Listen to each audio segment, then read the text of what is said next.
They say that every legend begins with a single spark, a moment so small that the world barely notices it, yet one capable of shaping a destiny larger than mountains and deeper than old wounds.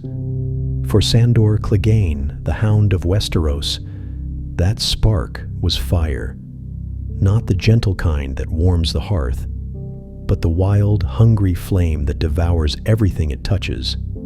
But long before the blaze that carves scars across his face and into his soul, Sandor was simply a boy, quiet, curious, and far smaller than the shadow looming over him. He was born in Clegane Keep, a modest stone-hold resting in the soft folds of the western hills. Unlike his monstrous brother Gregor, whose very birth seemed to shake the silence of the keep, Sandor entered the world quietly, as though he were apologizing for disturbing the stillness. Servants whispered that he was a gentle infant, one who rarely cried. When he did, it was not with the force of thunder, but with the soft whimper of a pup left out in the rain. His mother held him close, humming lullabies older than the hills, wrapping him in tenderness that he drank in like warm milk. But tenderness is a fragile thing in certain homes, and shadows grow long when a giant walks beside you. A childhood under a giant's shadow. Gregor Clegane, already enormous for his age, towered over everything, even the future.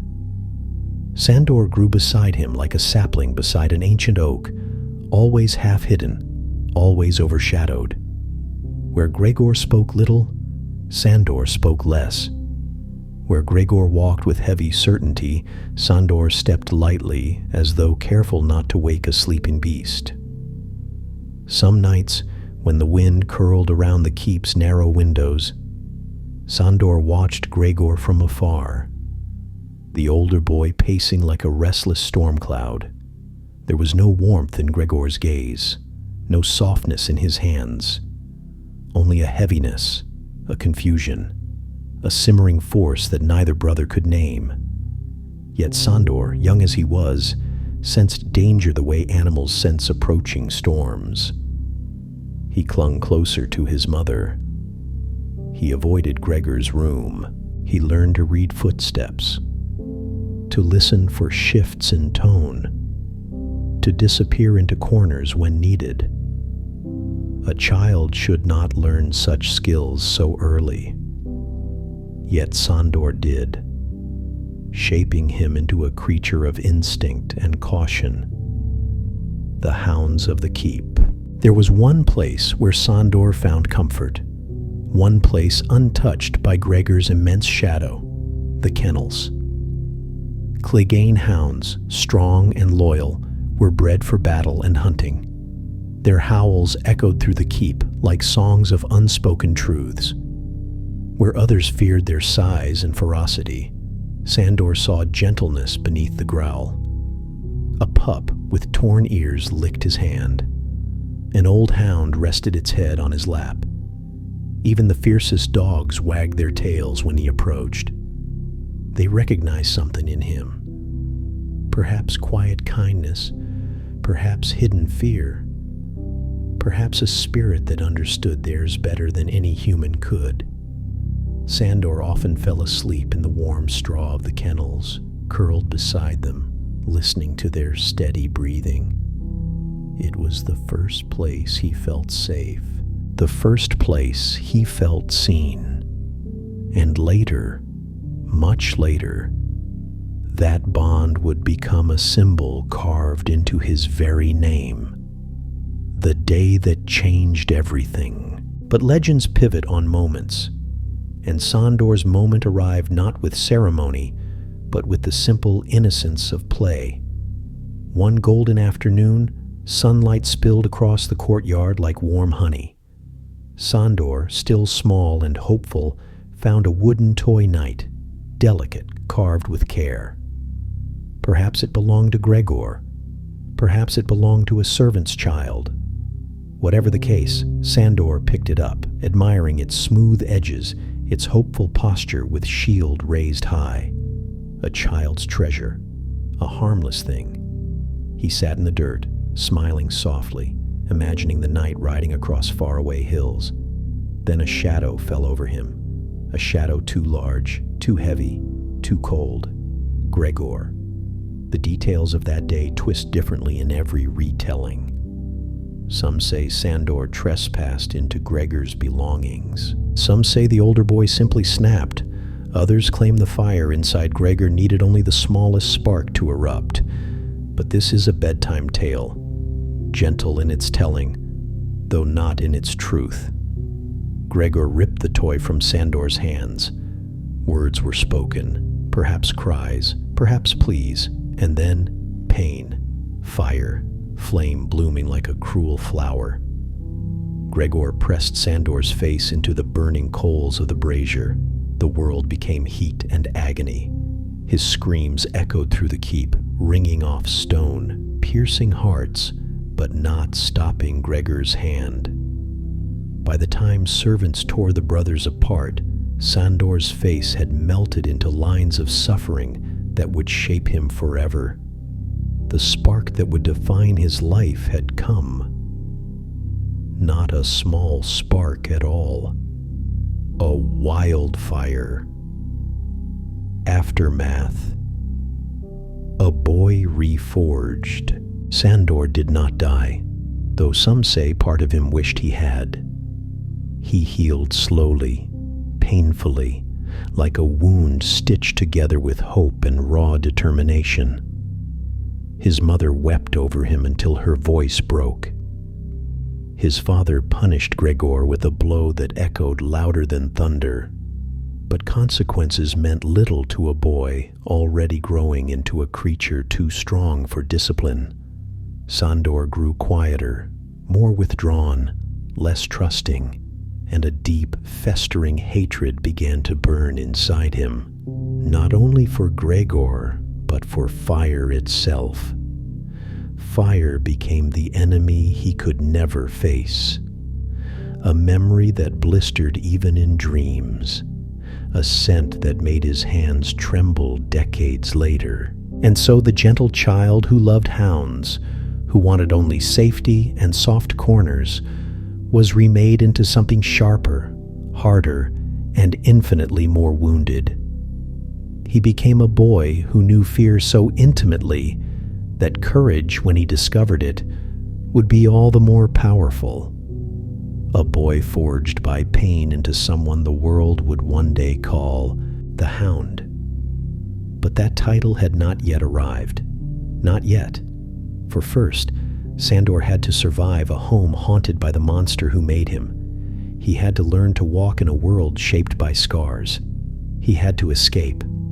And legends, after all, do not end in pain. They begin there.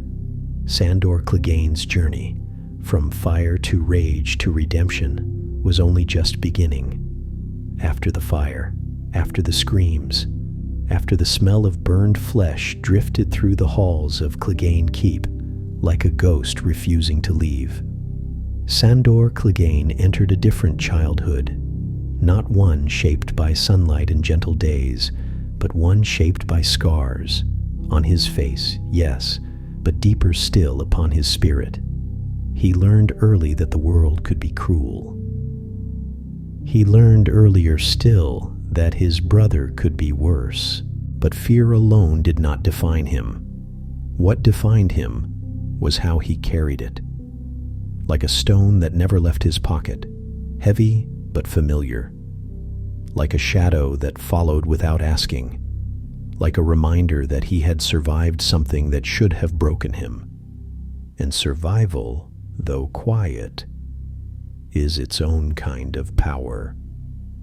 A home that was no longer home. Clegane Keep was small compared to the great castles of the realm, but to Sandor it became vast, filled with corners he avoided, hallways he slipped through silently, and rooms that felt colder than stone should ever feel. The servants pitied him, though they tried not to show it. They cast soft glances his way, offered gentle smiles, whispered prayers under their breath when his burned cheek caught the candlelight. But pity was not safety. Not truly. For Gregor still lived there, a growing giant, a presence that loomed in every room Sandor entered. And Gregor did not apologize. Not once, not with words, not with actions, not even with the faintest flicker of remorse. If he looked at Sandor at all, it was with the same slow, unreadable gaze one might give an object out of place. Sandor learned not to look back. He learned to listen for Gregor's footsteps. He learned which doors creaked and which did not. He learned where the shadows gathered thickest at night. A child should not learn these things. But Sandor had no choice. The fire that lived in his mind. Some nights, when the moon rose pale and thin above the hills, Sandor woke with a gasp, heart pounding, breath shuddering in his throat.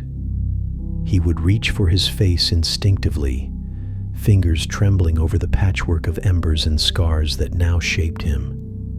And he would remember Gregor's hand, the scream, the light, the burning world. In these moments, he would curl his knees to his chest and breathe the way the stable master taught him. Slow, steady, counting each heartbeat like a whispered prayer. The hound sometimes slipped into his room, nudging him gently until he calmed. They understood fear. They understood loyalty. They understood him. Sandor found strength in them that he could not find in people, especially not in his father. Lord Clegane was a stern man, built of rigid discipline and unspoken frustration. He punished Gregor for the fire, only once, only lightly compared to the harm done, then buried the incident under a heavy blanket of silence. It was easier not to see, easier not to acknowledge, easier not to admit the danger living in his own home. Sandor learned then that justice did not always protect the weak, a lesson he would never forget. The quiet years. Time moved strangely at Clegane Keep after the fire, slow but relentless, like the crawl of smoke across a ceiling. Sandor grew older, taller, stronger. He practiced with wooden swords in the yard, mimicking knights he had never met. Though his burned face drew snickers from visiting boys, his skill with the blade quickly silenced them. He was fast. He was fierce. He was angry. Not with the wildness of Gregor's wrath, but with a quieter fire, a controlled, simmering heat that came not from cruelty but from survival. Every strike he made was a statement. I will not be helpless again. Still, he kept mostly to himself. He avoided the master-at-arms, who flinched whenever Sandor turned his burned cheek toward him. He avoided the other squires, who feared Gregor and, by extension, feared Sandor's connection to him. He avoided his father, whose disappointment felt heavier than Gregor's shadow.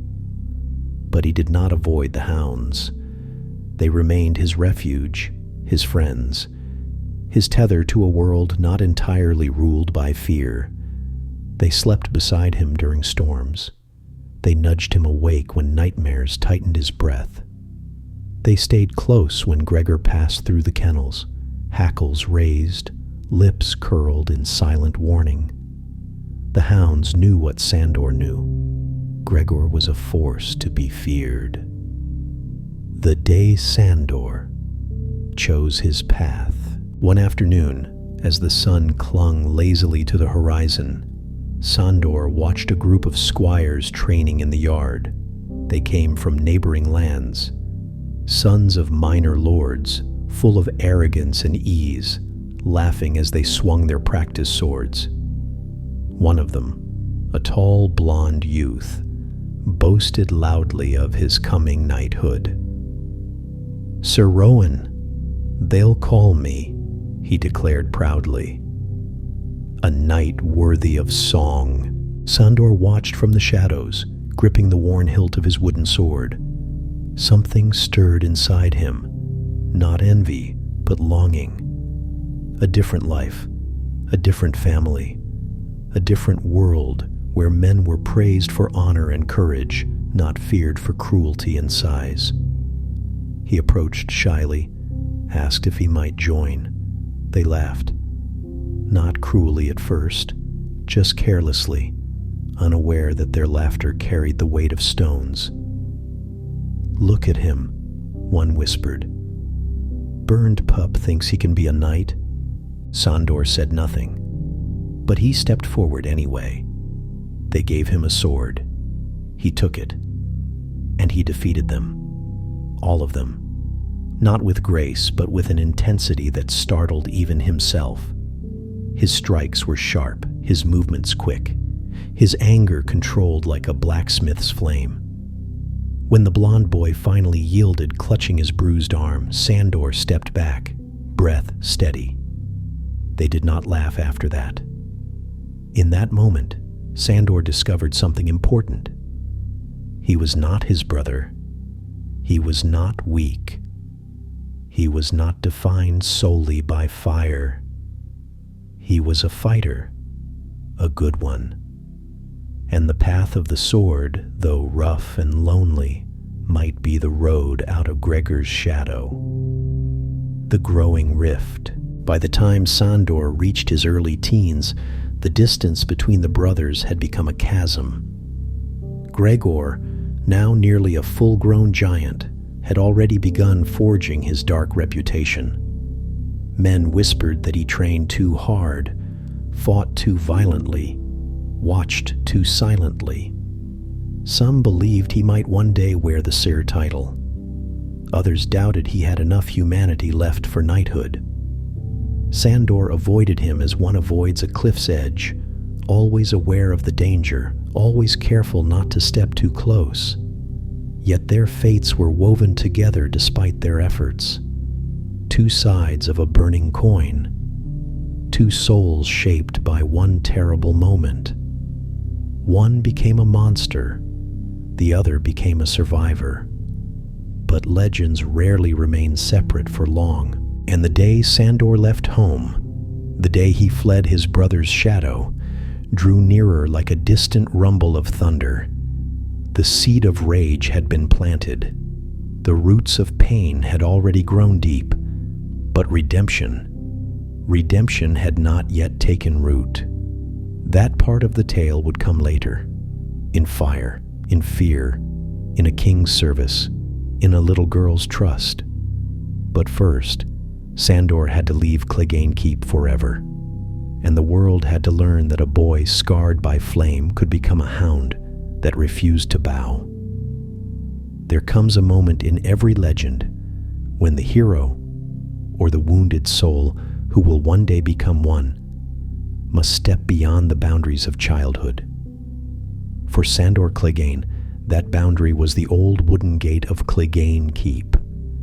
Behind it lay years of fear, shadows, and fire. Ahead lay the harsh, wide world of Westeros, and the long road toward rage, meaning, and eventually, redemption.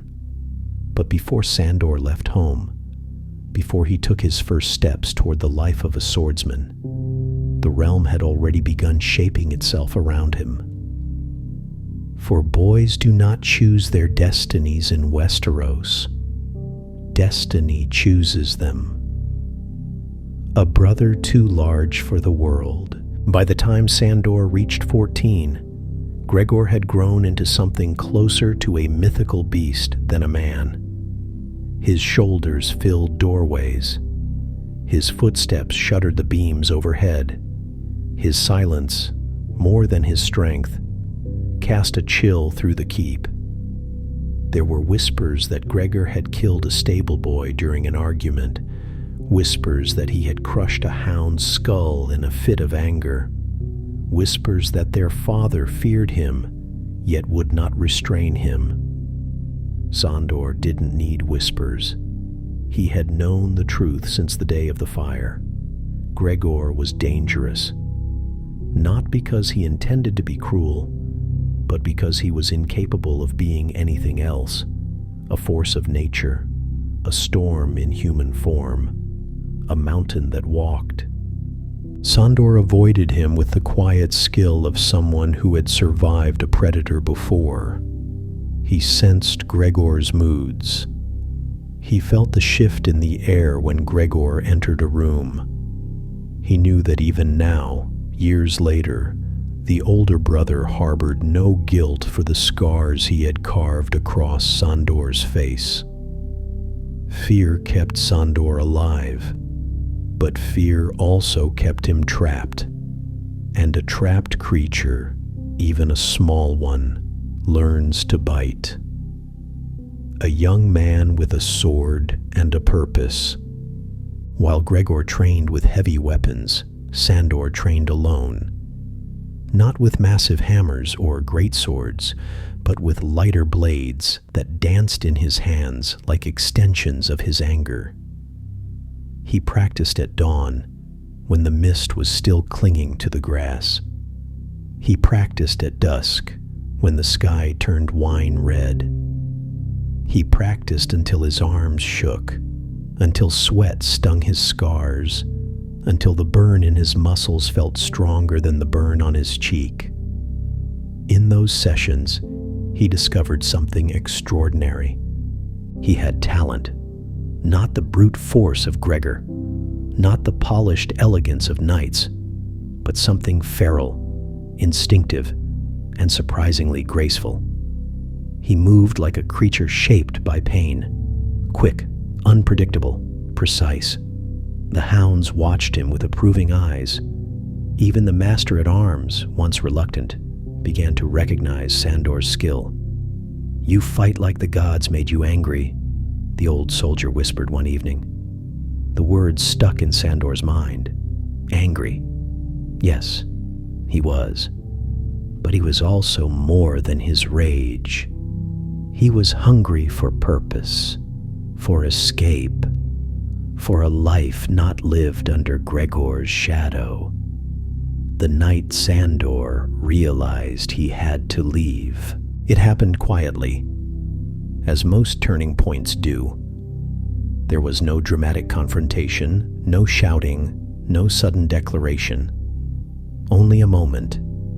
Gregor, then nearly a grown man and already earning whispers of knighthood, returned to the keep after a hunt.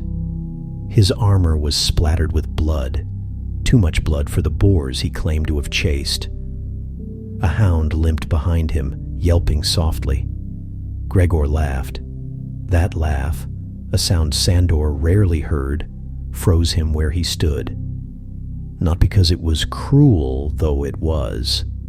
Not because it was mocking, though it was.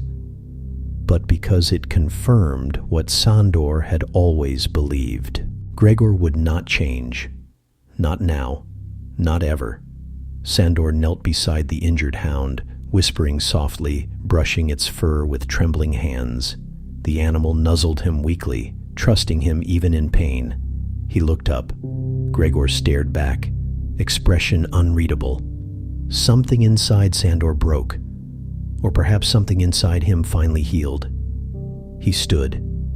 He met Gregor's gaze, truly met it, for the first time since the fire. And Gregor looked away. It was small, barely noticeable, but to Sandor, it was everything.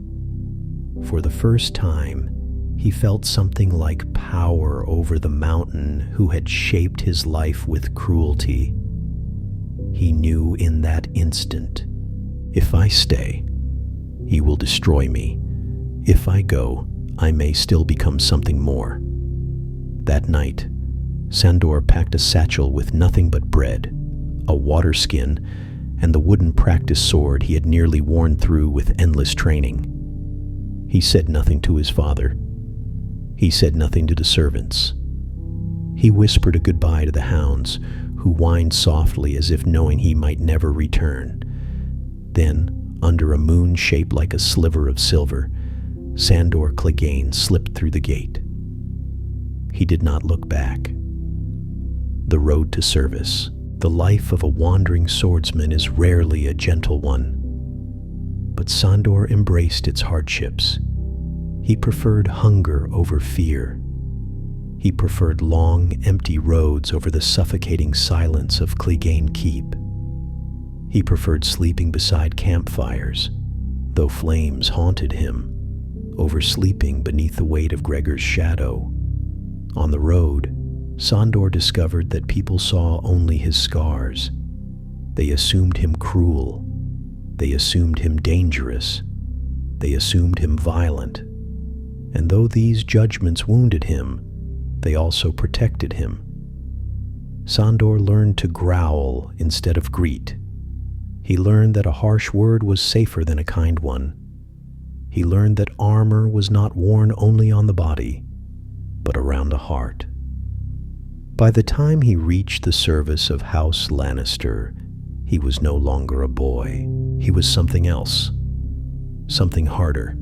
Something fiercer. Something that growled back at the world. And when the Lannisters looked at him, this scarred, angry youth with a blade and a purpose, they saw a weapon. But beneath that weapon, beneath the rage, beneath the wounds, there was still the boy who once slept beside gentle hounds and dreamed of becoming a knight.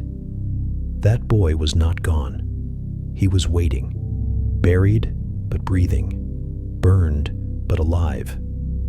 And someday someone would find him. But that was another chapter. The road away from Clegane Keep eventually led Sandor Clegane into the orbit of House Lannister.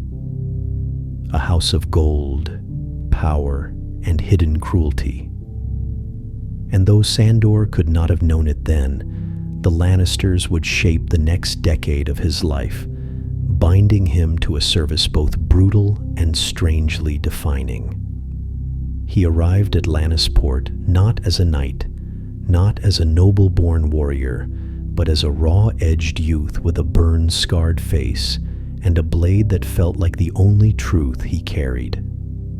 The guards at the gate looked at him with suspicion, the way one might look at a stray dog that had wandered too close to a feast. But stray dogs have teeth, and sometimes that is enough to earn them a place at the table. The lion's first glance. Sandor found work initially as a sellsword, extinguishing minor disputes, driving away bandits, guarding caravans. His reputation spread quietly, not for kindness or honor, but for efficiency and ferocity. He fought like someone who had long ago decided death was less frightening than fire. One evening, as a caravan carrying Lannister goods approached the city, it was attacked by highwaymen. The men underestimated the scarred youth standing near the front of the wagons. Sandor cut through 3 of them before the rest fled into the trees. That display did not go unnoticed. A Lannister captain approached him afterward, staring openly at the scars, the intensity, the silent fury that lived in his eyes. "You fight like you're angry at the world," the captain observed. Sandor merely shrugged. "I am." The captain smiled, not kindly, approvingly. That was the night the Lannisters opened their gate to him. Entering the lion's den, Casterly Rock was unlike anything Sandor had seen before. Vast, gleaming, carved deep into the bones of a mountain. Its halls smelled of gold and ambition. Even its shadows felt rich. Sandor, quiet and watchful, was brought before Lord Tywin Lannister, a man whose presence could silence thunderstorms. Tywin studied him with those cold lion eyes, taking in the scars, the burned cheek, the hardened young body coiled like a predator waiting for a threat. Sandor waited for judgment. Instead, Tywin nodded once. "We have need of strong men," he said. "Men who are not hindered by softness. You will serve House Lannister. In time, you will guard my son." There was no ceremony, no oath, no fancy words. Sandor didn't need them. He wasn't looking for honor. He wasn't looking for praise. He was looking for usefulness, a place where his rage would not condemn him, but give him purpose. Thus began Sandor Clegane's life in Lannister, red and gold. The Hound of the Rock. Serving the Lannisters required three things: obedience, strength, and the willingness to do what others would not. Sandor excelled at all three. He became known as the Hound, not because of his sigil or his family lineage, but because of the way he fought. Loyal when commanded, relentless when provoked, dangerous when cornered. And yet, beneath the armor and growled words, Sandor still carried the softness that once allowed hounds to sleep beside him in childhood.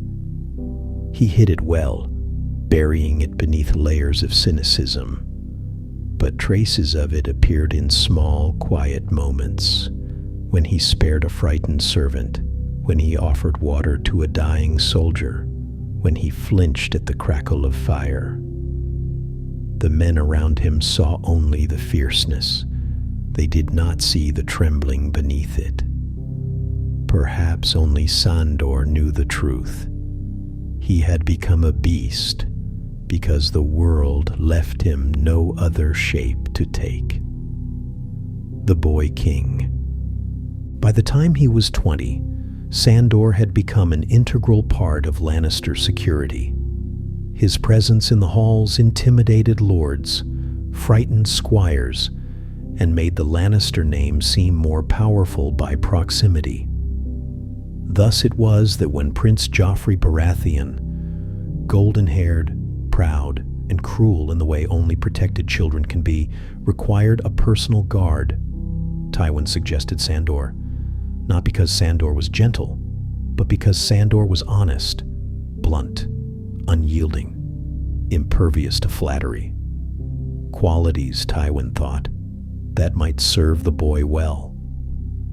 Sandor disagreed. From the moment he first stood behind Joffrey as the young prince strutted through the halls, Sandor sensed something familiar about him. Not in kindness or spirit, but in danger. Joffrey had Gregor's vanity without his restraint. Gregor's pride without his immense strength.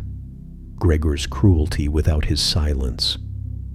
Sandor saw it, recognized it, feared what it might become, but he served nonetheless, because service for Sandor was survival, a protector in a world that rewarded violence. Sandor's role as Joffrey's bodyguard forced him deeper into the political heart of Westeros, into tournaments, feasts, royal gatherings, and the tense undercurrents of the capital.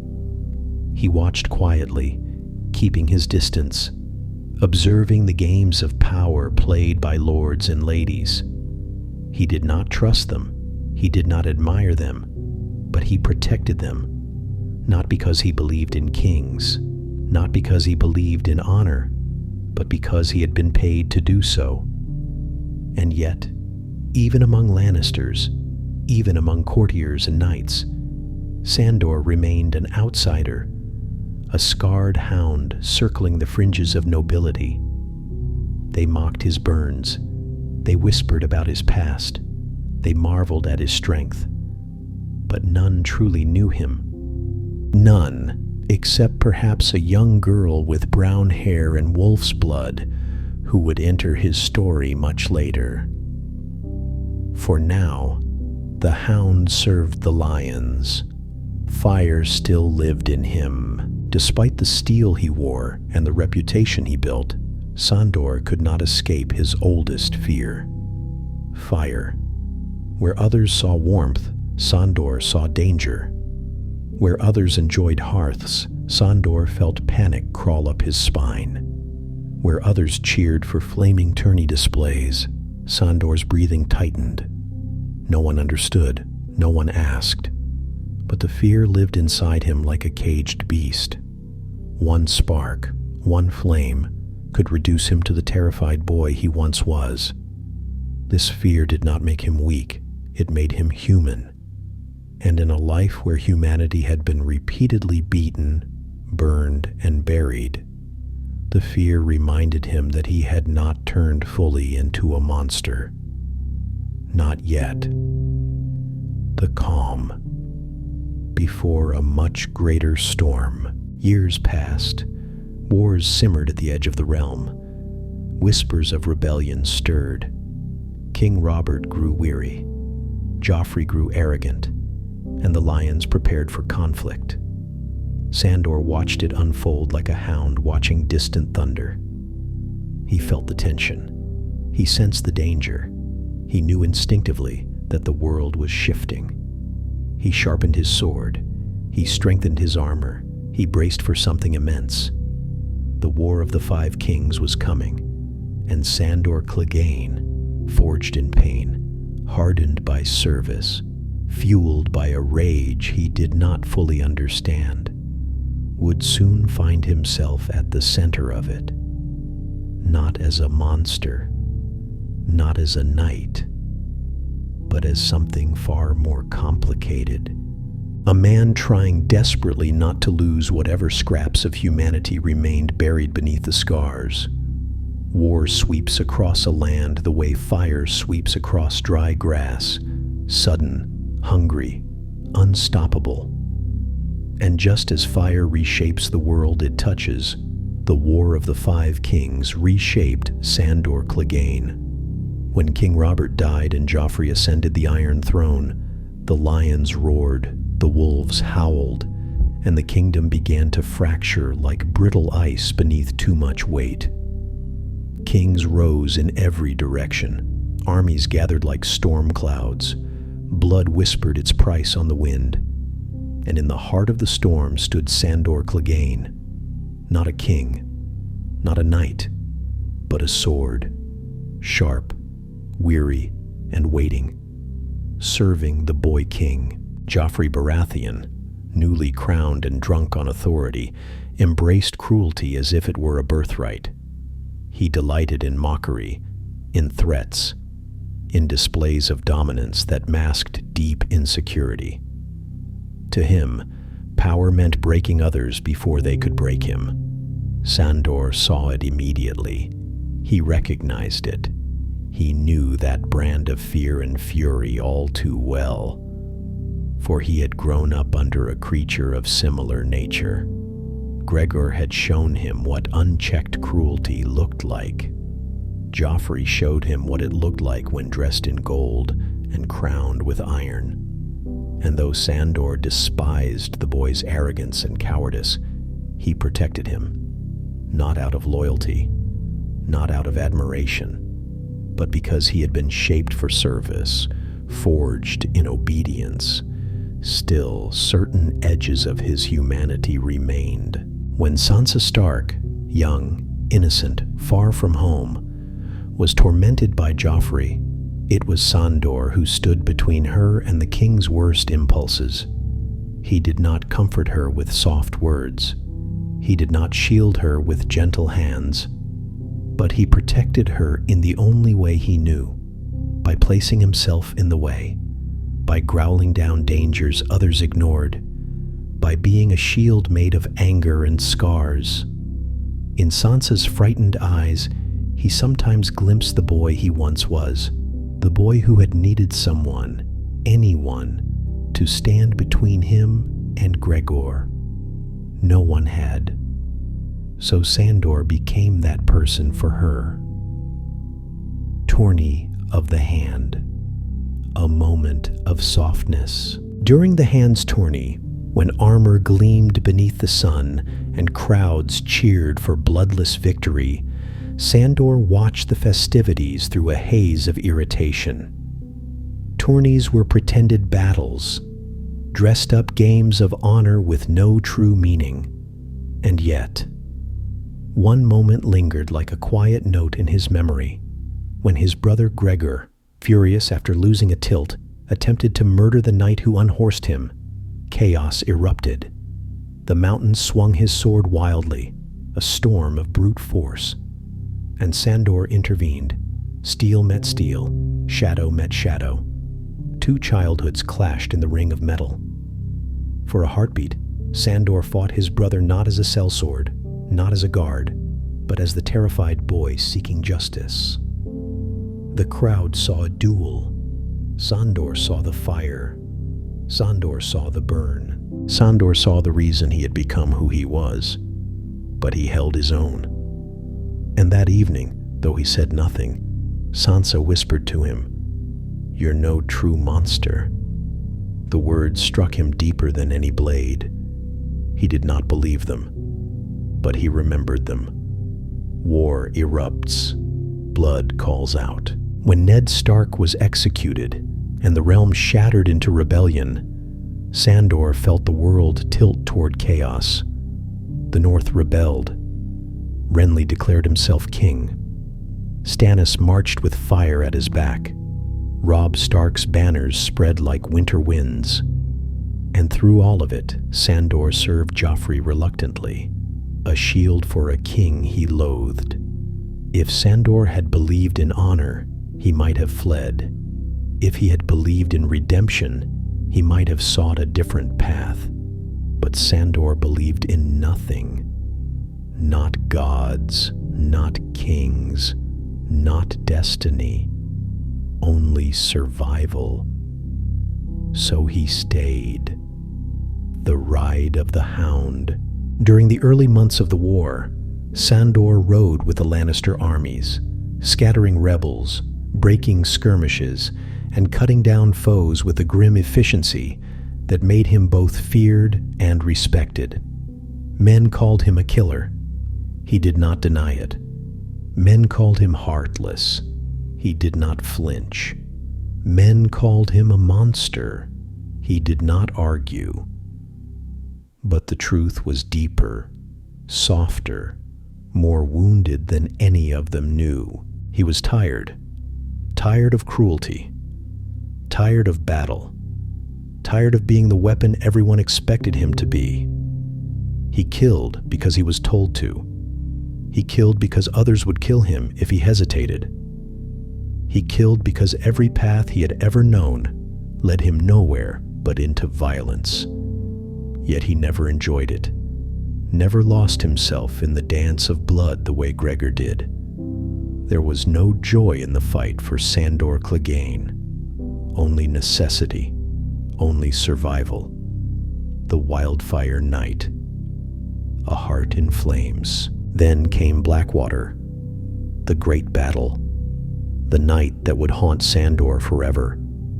Stannis Baratheon's fleet approached King's Landing like a dark wave swallowing the river. The sky dimmed, the drums thundered, the city waited, breathless, for fire and death. Sandor stood on the battlements, blade in hand, tension in every muscle. He was afraid, not of men, not of battle, but of the one thing that still ruled him: fire. When Tyrion's trap sprung and the wildfire ignited the bay, the world became a burning sea. Explosions cracked through the air. Green flames danced like demons. Ships shattered. Men screamed. The river boiled. The heat struck Sandor like a fist. His breath stopped. His heart trembled. Memories ripped through him. Gregor's hand, the smell of his own burning flesh, the helpless screams of childhood. Fire surrounded him. Fire consumed the night. Fire swallowed his courage whole. And Sandor broke. Not loudly, not dramatically, quietly, like something inside him cracked. He dropped his torch. He stepped back. He whispered to himself, "No, I won't. I won't burn for them. Sansa later remembered how he staggered from the battlefield, shaking, eyes wild with fear. He approached her room, smelling of smoke and despair. He begged her to flee with him, not out of lust, not out of cruelty, out of need, out of fear, out of the desperate hope that maybe she could save him from burning again. She refused, not cruelly, just helplessly. Sandor left the city alone, armor discarded, sword heavy in hand. He abandoned the Lannisters, abandoned the lions, abandoned the crown. He did not know where he was going. He only knew he had to leave before the fire consumed him again. The Hound becomes a wanderer. As Sandor rode into the night, a strange, quiet truth settled over him. He was free. Free from Joffrey. Free from the lions. Free from a lifetime of service. But freedom is heavy for a man who has only ever known chains. He wandered the war-torn countryside, half alive, half lost, searching for something he could not name. He didn't know it yet, but his path was turning toward a girl with wolf's blood, turning toward unexpected softness, turning toward redemption.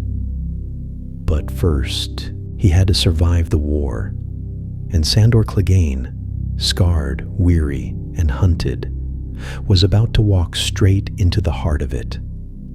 When Sandor Clegane fled King's Landing on the night of Blackwater, he carried no banner, no loyalty, no purpose, only fear. The wildfire's green flames had torn open a wound scarred shut since childhood, and the boy who once burned in Gregor's grasp had broken free from the man he had become. But breaking free is not the same as healing. And Sandor's journey into the Riverlands would become a wandering through ashes, his own and the realms.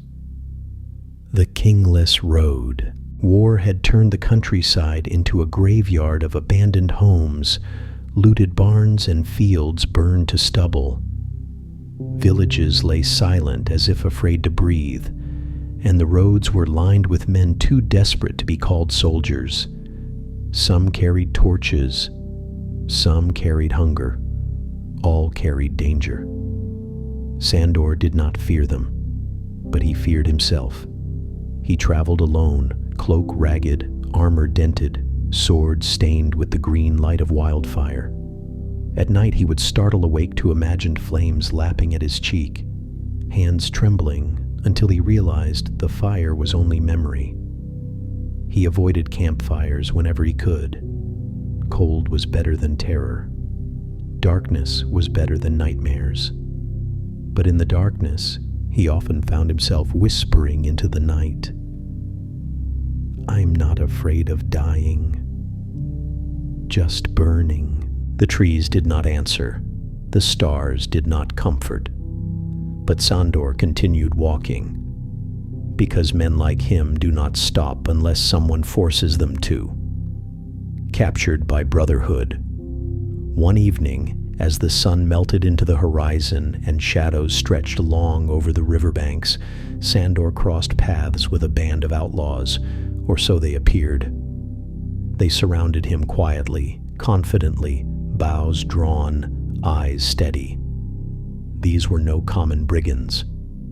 They were lean, purposeful, and unafraid of the scarred giant standing before them.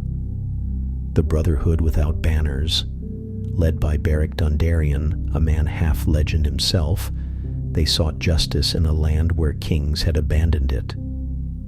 They judged soldiers, thieves, and killers alike, and they knew Sandor's name. "The Hound," one whispered. "Joffrey's butcher."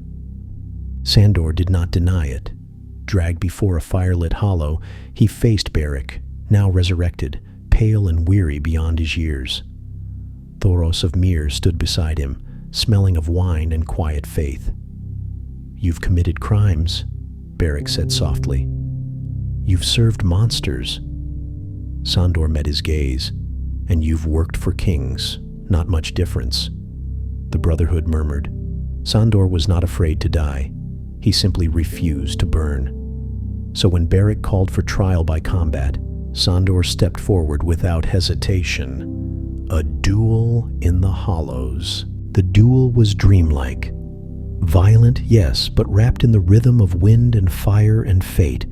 Beric wielded a flaming sword, each swing sending sparks drifting through the air like fireflies. Sandor froze. The flame blinded him with memory. Gregor, the brazier, his own skin melting, but something inside him, a strange, unexpected strength, forced him to raise his blade. Metal clashed, flames roared. History repeated itself, only this time he fought back. Beric was skilled, but Sandor was fueled by desperation, fear, and a lifetime of learning to survive the monsters that haunted him. When he finally struck Beric down, the flaming sword extinguished in the dirt, Sandor gasped as though surfacing from deep water. "I didn't kill your butcher's boy," he rasped. "I was Joffrey's dog. I did as I was told." For the first time in years, Sandor spoke truth, not bitterness. Thoros resurrected Beric with a prayer, and as the man returned to life, he looked at Sandor with new eyes. "You are not the one we seek," Beric murmured, and they let him go. Sandor walked away from the flames trembling, but alive. Meeting the wolf girl, the Riverlands were dying, but among the ruins, certain lives flickered with stubborn defiance. One such flicker came in the form of a small girl with sharp eyes and sharper instincts, Arya Stark. Sandor and Arya crossed paths by chance, or destiny, when the Brotherhood captured him again, and Arya's hatred came rushing forth. "You killed Micah," she screamed. Sandor did not flinch. He accepted her rage as truth, because in his mind he had killed the boy, not with a sword, but with obedience. Yet something about Arya, her fire, her pain, her refusal to break, stirred a memory he had long buried. She reminded him of himself, wounded, angry, alone, determined to survive a world that had done her wrong. When the Brotherhood abandoned her to pursue their causes, Sandor seized an opportunity. Not purely for ransom, though he told himself so. He took her with him, not gently, not kindly, but with a strange, unspoken purpose. Their journey began with hatred. But hatred, strangely, is a beginning. The traveling pair. Sandor and Arya roamed the war-torn countryside like two mismatched spirits bound by necessity. He protected her, roughly, reluctantly, but effectively. She insulted him, threatened him, challenged him. He taught her to survive. She taught him to feel. At night, when Arya slept, Sandor stared at the stars through the holes in the thatched roofs where they found shelter. He did not admit it, but he listened for her breathing. Steady, soft, alive. She reminded him of the hounds he once loved, the ones who had trusted him when no one else did. Over time, Arya learned something about Sandor, too. He was not a monster, not fully. He was a hurt man trying not to burn again. The Inn. Sandor's quiet fury. In one of their most fateful encounters, Sandor confronted the men who had tormented and murdered innocents along the river. Arya watched as Sandor killed Polliver and Rorga, not in rage, but with grim purpose. He returned Arya's stolen sword, needle, to her, a gesture small as a star, a kindness sharp as a blade. She didn't thank him. He didn't expect her to. Some bonds are forged without words. Approaching the twins. As they journeyed north, Sandor revealed more truth in gruff snatches of speech than he had in years. He admitted his hatred of knights. He admitted his fear of fire. He admitted he had never been allowed to be anything but a dog. Arya listened, truly listened. And in her quiet attention, Sandor found something he had not known he needed. Understanding. When they reached the twins, unaware of the horrors awaiting within, Sandor believed he was delivering Arya home. He believed for once he was doing something right. But the red wedding would shatter that fragile hope. And Sandor Clegane's path, already crooked, scarred, and painful, would take its darkest, most transformative turn yet. Legends often turn on moments that seem, at first glance, too quiet to matter. A footstep, a breath, a choice made in silence. For Sandor Clegane, such a moment came on the long, dust-choked road north of the Riverlands, where grief clung to him like a second skin and hope felt like a cruel joke whispered by the gods. For he had tried. He had truly tried. He had brought Arya Stark to the twins, believing, foolishly, that he might do one good deed in a lifetime shaped by pain. He imagined her, however faintly, handing her back to her family. He imagined a reward. He imagined purpose. Instead, he found the sounds of slaughter, the red wedding's whispering echo. The night of the red wedding broke something inside Sandor that even fire had not shattered. He and Arya reached the great towering bridge of the twins under a sky the color of dying embers. Music drifted faintly across the river. Lanterns glowed warmly. It smelled like feasting, like safety, like reunion. But hounds know when something is wrong. They smell the storm before it hits. And Sandor smelled it too. Too quiet, too still, too wrong. Then came the scream. Thin, sharp, cut short. Light flickered. Shadows danced violently. A woman's cry was swallowed by steel. Sandor reacted instantly. He grabbed Arya, pressed her face to his chest, lifted her like a bundle of feathers, and fled into the night before she could see what no child should ever see. Behind them, chaos erupted. Cries, fire, laughter far too cruel to be human. Arya thrashed in his grip, frantic, desperate, clawing to reach the keep. "They're killing them!" she screamed. "My mother! My brother! Let me go!" Sandor held tighter. "There's nothing there for you but death!" he growled. But even as he spoke, his voice cracked. For Sandor, Clegane knew death. He had lived beside it, served it, carried it in his hands, and he knew that the red wedding was a death so vast it would echo for years to come. Arya eventually went limp in his arms, trembling like a frightened pup. Sandor set her down only when they reached the shelter of a dark forest. Neither spoke, neither slept. The world had burned again. This time not by flame, but by betrayal. A bond tempered by loss. Sandor expected Arya to hate him, to spit at him, to call him coward, monster, dog. She didn't. Instead, she stared into the dying embers of the small fire he had forced himself to build, keeping his body angled to block the flames, and whispered, "They killed my mother. They killed Robb." Sandor lowered his head. "I know." Arya's voice was small. "What do we do now?" "We, not you, not me. We."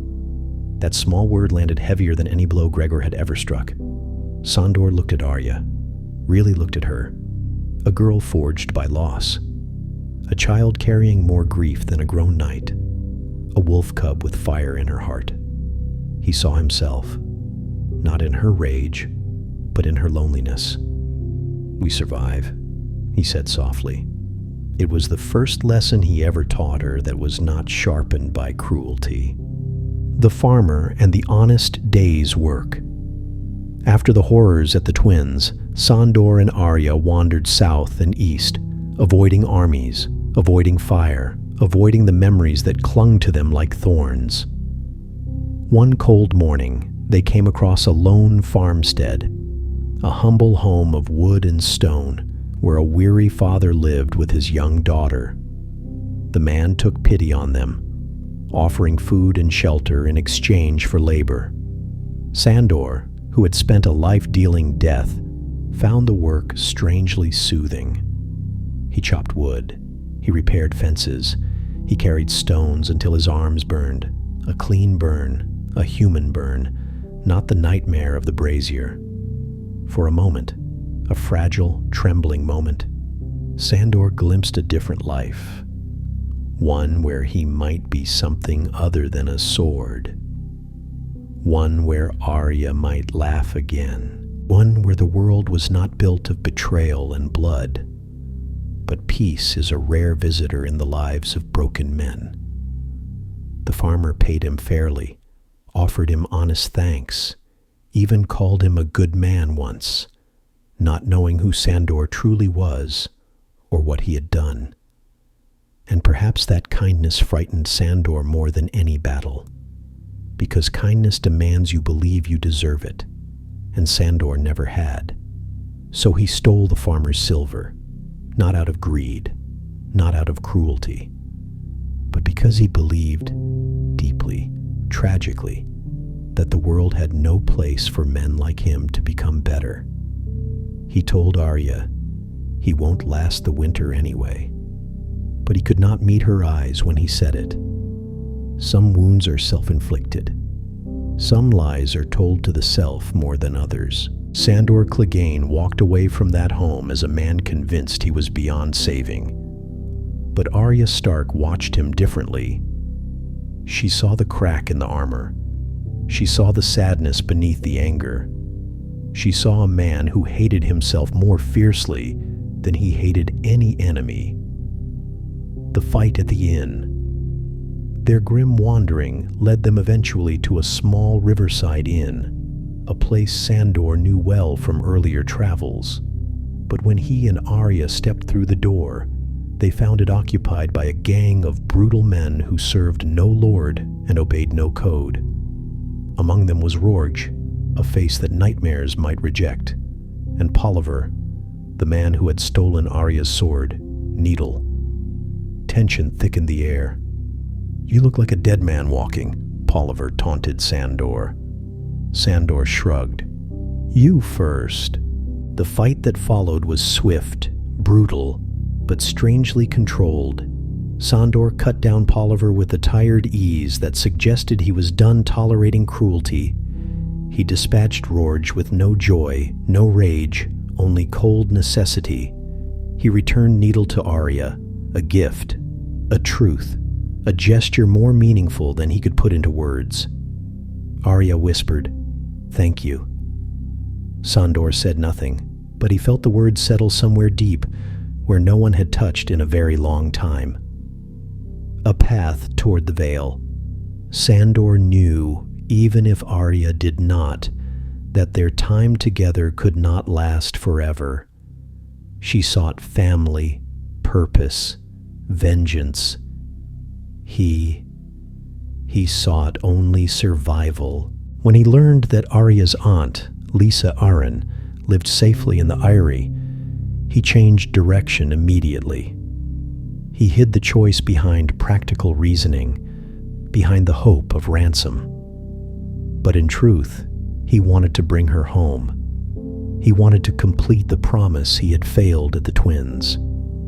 He wanted, even if he could not admit it, to do one good thing that might balance a lifetime of sins. So he led Arya toward the Vale, toward a future he hoped would be kinder than her past. But fate, as always in Sandor's life, had other plans. Storms gathered, shadows lengthened, A final, painful lesson awaited him on a cliffside path near the Vale, and Sandor Clegane, the Hound, the scarred, the broken, the fiercely loyal, would soon face a moment that would change him forever. Not through fire, not through rage, but through loss. The road into the Vale should have been a path toward hope. Sandor Clegane had convinced himself, quietly, reluctantly, that bringing Arya to her aunt might finally close the wound left by the tragedy at the twins. He'd failed to return her to her mother. He'd failed to return her to her brother. But maybe this time would be different. The mountains rose before them like ancient guardians, blue-gray and unyielding. Sharp winds swept through the rocky paths. The world here felt cleaner, colder, almost distant from the war that ravaged the rest of Westeros. Sandor walked ahead, cloak billowing. Arya followed, quiet but trusting in her own stubborn way.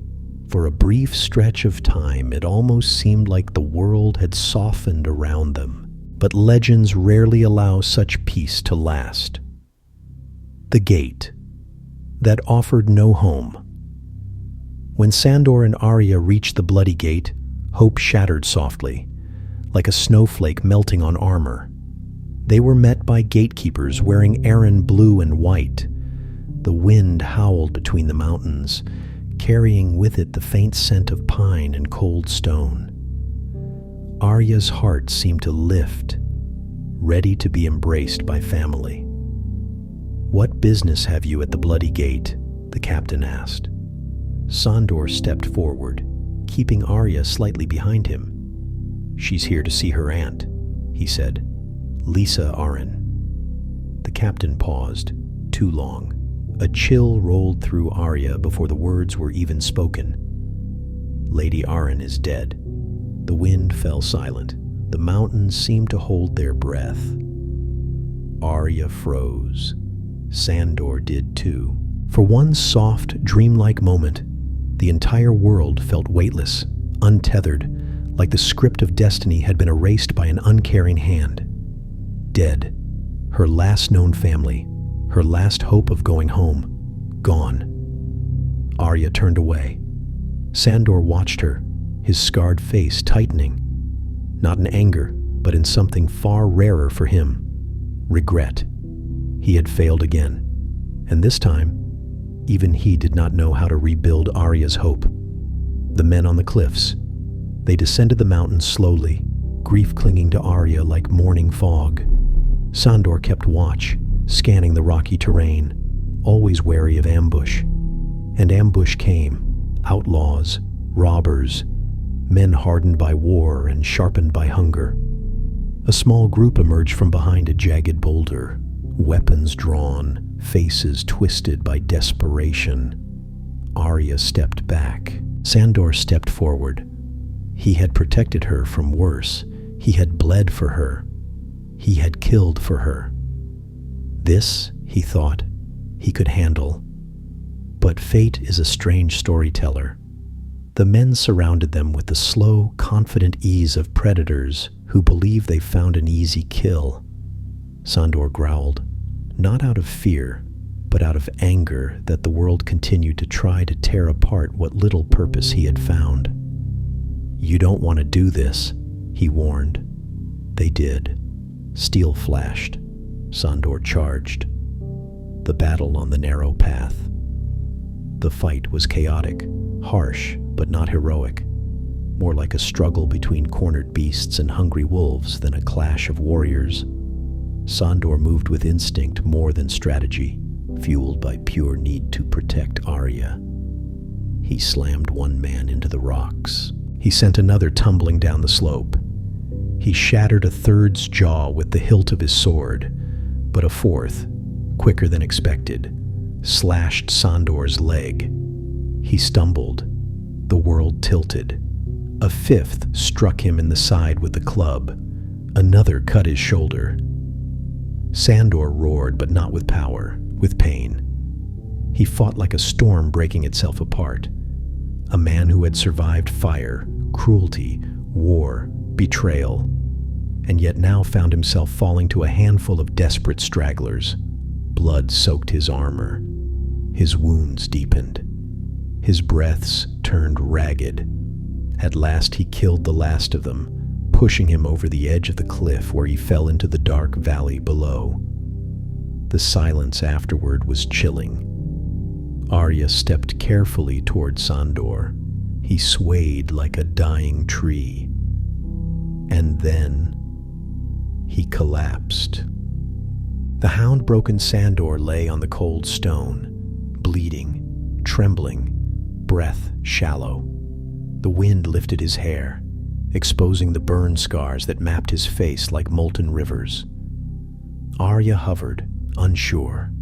The girl who hated him, the girl who traveled with him, the girl who learned from him, the girl who had become, in some strange way, the closest thing to family he had known since childhood. Sandor tried to laugh. It came out as a pained rasp. "So that's it," he muttered, "killed by a bunch of pig's root eaters." His voice was half mocking, half mourning. He reached weakly for his wounds, but they were too deep. Infection would come. Fever would follow. Death would take him slowly. Sandor knew it.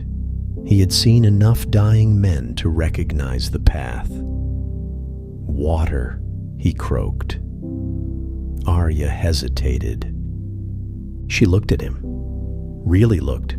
At the scars, at the wounds, at the man who had protected her in his own brutal way. And Sandor felt something inside him finally give way. Sandor's final plea. "Kill me," he whispered. Not as a challenge, not as a threat, as a plea for release.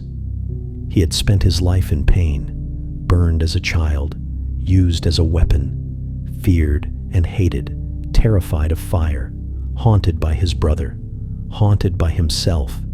Every step he'd taken since King's Landing had been driven by exhaustion as much as survival. He did not fear death. He feared dying slowly, dying in agony, dying alone. He reached for Arya's sword. "Do it," he begged. "End it." But Arya stepped back, jaw tight, eyes fierce. Sandor searched her face desperately. "Kill me," he shouted, voice breaking. "I protected you. I saved you. They were going to kill you. I saved you." His voice trembled, not with anger, but with something far more painful. Need. Desperation. He needed Arya to free him, to grant him mercy, to give him the ending he deserved. But Arya Stark was not the girl he once knew. She had seen too much, lost too much, learned too much. She looked down at him with cold, hollow eyes. "You don't deserve mercy." Sandor froze, and for the first time in years, for the first time since fire, he cried, softly, brokenly, as if the world had finally taken everything he had left. Arya turned away. She took his pouch of silver, symbolic, almost poetic, the same silver he had taken from the farmer. A circle closed. She walked away, leaving Sandor bleeding on the mountain path. And the hound watched her disappear, the little wolf cub he had protected, cursed, admired, understood, until she was only a shadow against the gray sky. Then nothing. Only silence, only pain, only the sound of his own shallow breathing. Sandor Clegane believed he would die there, alone, forgotten, unredeemed. But fate had another chapter for him, a chapter written not in fire or blood, but in the quiet hands of a people who believed even broken men could rise again. Sandor Clegane should have died on that rocky path in the mountains of the Vale. His wounds were too deep, his strength too spent, his will shattered like a sword left too long in the cold. He closed his eyes, expecting darkness, the long-awaited silence, the peace he had begged Arya Stark to grant him. For a moment, One long, weightless moment. Sandor believed death had finally found him. But death, for once, passed him by. And in its place came something far stranger, far softer. A second chance. The quiet hands that saved him. Sandor woke in a haze of pain, fever, and dim light filtering through wood. He blinked slowly, unsure whether he dreamed. The air smelled of earth, broth, and fresh linen. A cool cloth lay upon his forehead. He heard voices, gentle, calm, unfamiliar. He struggled to move. A hand pressed gently against his chest. "Easy," a voice murmured.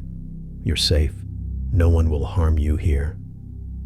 Sandor tried to speak, tried to growl, to demand answers, to assert himself. Only a cracked whisper escaped. "Where?"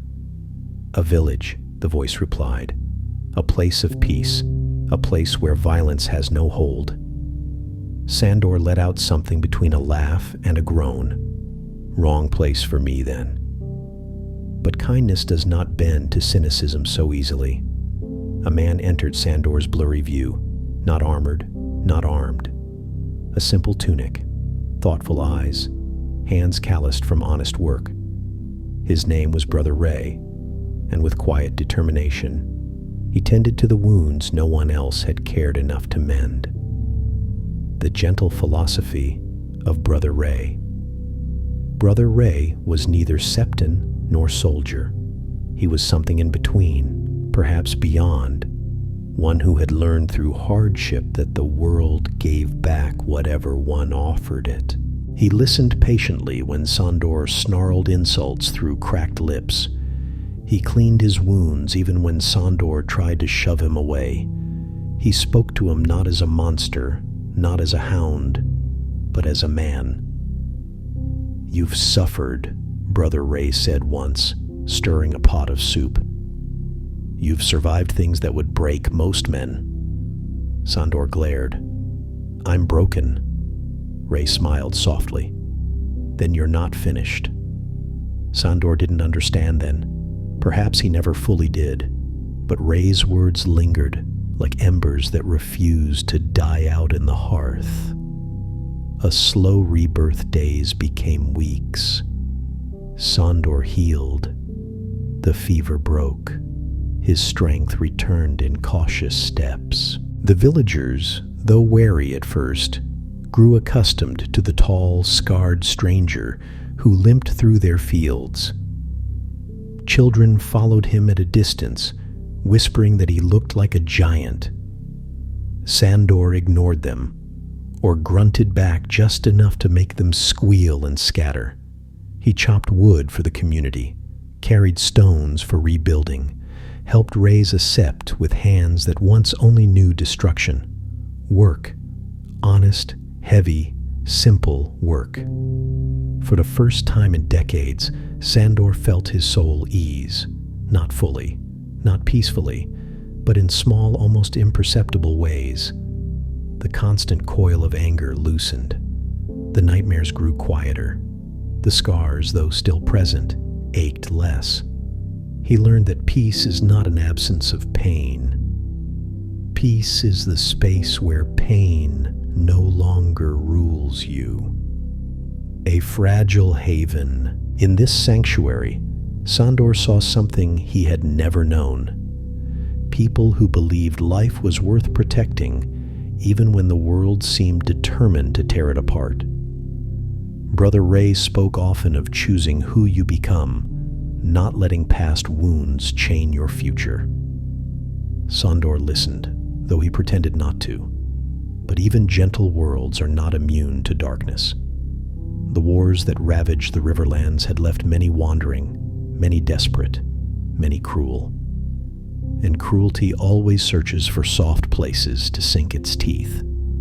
One morning, Sandor returned to the worksite carrying a beam of wood on his shoulder. He saw smoke. He smelled blood. He heard nothing. Silence. A silence too heavy, too complete. He dropped the beam. It struck the ground with a hollow thud. The village was gone, burned. slaughtered, Brother Ray hanging lifelessly from a beam he had raised with his own hands. Children still, women fallen, hope extinguished.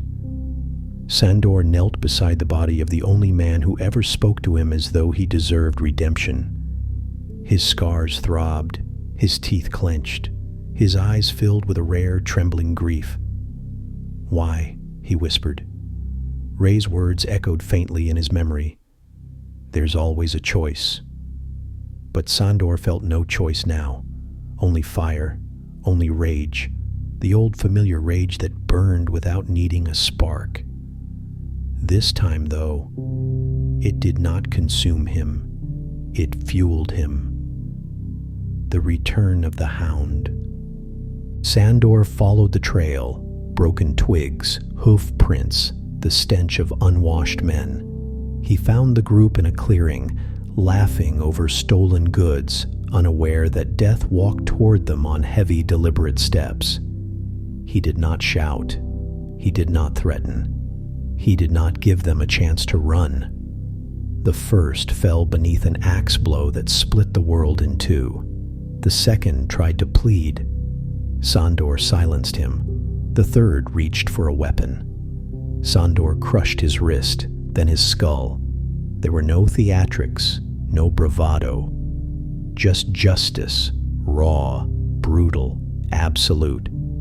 Not justice for himself, not justice for the world, justice for people who had believed he could be better. Crossing paths with the Brotherhood. Once more, Sandor eventually caught up with the Brotherhood without banners. The same men who had once judged him, fought him, spared him. But this time, their cause had grown darker, their justice twisted, their leader replaced. They no longer resembled the idealists who once stood beneath the trees of the hollow. Sandor confronted them with a clarity he had never known. "I'm taking the ones who killed my friends." And they let him. Among the condemned, he found 3 familiar faces. Faces that had laughed as they murdered innocents. Sandor approached them calmly, axe in hand. The men begged, the men cried, the men trembled. Sandor showed no hate, only the solemnity of a man fulfilling a duty he had not chosen but could not ignore. When the axe fell, it was quieter than wildfire, quieter than Gregor's roar, quieter than Sandor's own past. A clean sound, an honest one, a beginning, not an end, toward a new purpose. When the Brotherhood invited him to join their new mission, Sandor hesitated. He did not trust them. He did not trust anyone. But he remembered Brother Ray's teachings, the villagers' kindness, the warmth of community he had briefly known. Maybe, he thought, purpose is not found. Maybe it is rebuilt, piece by painful piece. Sandor followed them, not as a dog, not as a monster, not as a broken man, but as someone searching for the path Brother Ray believed he could walk.